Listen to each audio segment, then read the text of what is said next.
dugo ng tao para mas lumaki sila at upang maging mas malakas.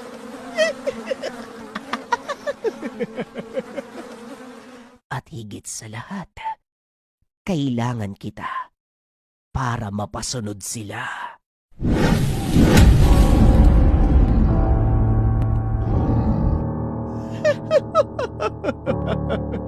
Alam kong nandyan ka, Edgar. Pinagmamasdan mo ang lahat ng nangyayari ngayon. Lumabas ka na bago ko patayin ang mahal mong asawa. Labas na, Edgar!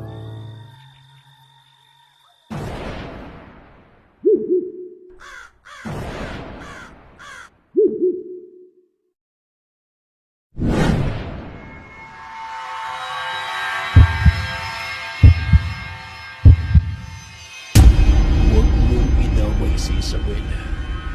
Wala siyang ginawang masama sa'yo. Ako lang ang kailangan niyo. Kaya't iwan niyo si Isabel. Sino ba nagsabing kailangan kita? Ang mga kalaban mong aswang ang may kailangan sa'yo.